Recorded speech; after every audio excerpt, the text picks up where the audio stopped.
pour la première interro surprise. J'espère que vous avez préparé vos questions, parce que nous on a préparé les nôtres. Alors bienvenue à tous aux Utopiales, bienvenue donc à cette première, c'est une première, hein, ça fait partie des innovations cette année. Donc j'ai Vincent Calbeau avec moi, architecte super talentueux, maître du futur, et qui est aujourd'hui à la tête des plus beaux projets, sans doute des projets les plus voilà, les plus fabuleux, en tout cas qui suscitent une réflexion sur l'imaginaire, qui excite notre imaginaire urbain. Pour cette première interro surprise, alors je vous explique, le principe est simple. Je vous vois pas bien, je vais me rapprocher. Je vais vous voir un peu mieux. Ah, vous êtes sur les boudins et tout. Ça va, vous êtes bien installé? Ouais, c'est bon. C'est pas trop chaud. Bon, ça va? Non, ça va pas. On peut apporter quelque chose à madame. Voilà. Alors, donc c'est une interro surprise. L'idée, c'est de ne pas vous infliger, évidemment, le discours habituel, tout préparé, bien construit, petit 1, petit 2, petit 3. Ça, c'est très universitaire. On va simplement discuter ensemble et voir si on arrive à répondre à qu'est-ce que c'est que la ville du futur. Et donc, quels sont vos repères et vos connaissances sur la ville du futur et inversement, ce qu'on peut apporter. Donc comme c'est Vincent qui est avec moi, on va juste commencer par vous montrer 2-3 images pour exciter un peu votre imaginaire. Est-ce que Maxime, tu veux bien montrer quelques images pour partir sur les premières représentations qu'on a aujourd'hui, de la ville du futur. Vas-y Maxime, tu peux avancer encore un peu. Voilà les projets de Vincent. Vincent, tu veux dire quelques mots peut-être sur ce projet-là? Ouais, donc en fait, il fonctionne. Les premières images que vous voyez défiler ici, c'est une étude qui s'appelle Paris Smart City 2050, qu'on a développée avec Anne Hidalgo, maire de Paris, pendant 6 mois, avec un groupe d'une vingtaine d'ingénieurs pour prouver qu'aujourd'hui, dans nos villes européennes, qui sont marquées par leur patrimoine historique, il était possible d'inventer la ville du futur à partir des technologies existantes en 2015.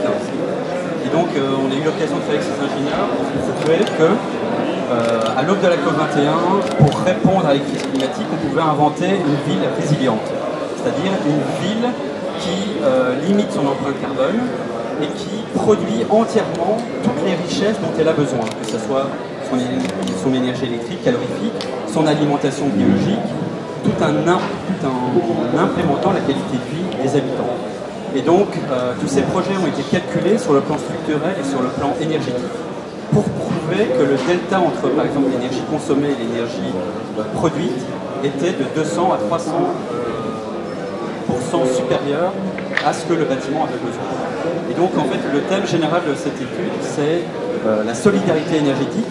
C'est de dire qu'on pouvait mettre en place, via une smart grid, c'est-à-dire un Facebook de l'énergie, un dispositif qui permettait à chaque bâtiment d'échanger en temps réel tout ce qu'il produisait, et ainsi de pouvoir augmenter finalement la qualité de vie des habitants en venant répondre à la troisième révolution industrielle qui vient fusionner la nature dans la ville plutôt que de construire la ville sur la nature. Et donc ça pour moi c'est vraiment de l'utopie concrète, c'est vraiment de l'utopie et non pas de la dystopie, c'est de dire oui on est dans un cadre de crise mondiale, mais du coup on peut rebondir sur des solutions hyper positives qu'on peut mettre en place, construire dès aujourd'hui. Ok, alors ça c'est notre introduction grâce à Vincent. Donc lui c'est le maître du futur présent, du futur simple, du futur qui va arriver, de la ville du futur qui est déjà en train d'être réalisée, qui est déjà en train d'être mise en place. Mais ce que je vous propose c'est de faire une interro comme ça, vraiment surprise à chaud, sur toutes les villes du futur. Les villes du futur dont on a rêvé avant, les villes du futur dont on n'ose même pas encore vraiment rêver aujourd'hui, même dans les rêves les plus fous de la science-fiction on n'imagine même pas. Et puis de voir un peu quelles sont vos connaissances sur le futur, sur ces villes du futur. Alors, je vais poser la première question, puis après c'est à vous. Je pose juste une question. Paris en 2050, c'est Vincent Calbeau. Paris en 2440, c'est de qui? Qui a une idée de Paris en 2440? Il y a un auteur, qui est un auteur d'utopie du XVIIIe siècle, qui a écrit l'an 2440. Et c'est un Paris du futur, comme celui de Vincent. Est-ce que quelqu'un a une idée? Non? Personne du tout? Non? Pas d'idée?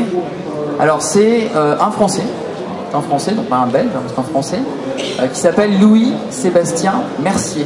Vous pouvez noter si ça vous intéresse. C'est un texte que vous pouvez trouver soit en librairie, soit en bibliothèque, soit gratuitement sur Gallica, évidemment. Il date de 1771 et Louis-Sébastien Mercier est un Français, 1771, qui a écrit l'an 2440. Et qu'est-ce qu'il raconte dans l'an 2440? Eh bien, un voyage imaginaire dans un Paris du futur, un Paris du 25e siècle. Donc un Paris qui est très différent de ton Paris en 2050, mais qui a deux points communs quand même, ce qui est intéressant comme point de départ. D'abord, c'est un Paris de la science, c'est une cité des sciences. Et c'est un peu le côté rationnel du XVIIIe siècle, de la philosophie du XVIIIe siècle. Le roi, c'est toujours une monarchie, parce que ça, sur le côté politique, vous n'avez pas trop imaginé encore. C'est toujours une monarchie, mais le roi développe la science, protège les chercheurs. Et puis, eh bien, tu seras étonné, c'est une ville verte. C'est une ville éco-responsable, donc 1771 quand même, hein, donc c'est notre ancêtre, entre guillemets. Et il fait une ville où il insiste beaucoup sur la verdure, les jardins. Donc c'est une utopie verte, où on trouve, il y a plein de passages dans l'an 2440, où on trouve expliqué qu'il y a des jardins privatifs, des jardins sur le toit des bâtiments, que les bâtiments sont espacés pour laisser la place à de grands jardins. Bref, il y a du vert et de la science. Et c'est une incroyable modernité, et ça a été écrit voilà, en 1771. Donc voilà une première référence que je voulais vous offrir pour commencer cet interro. Alors, qui pose la première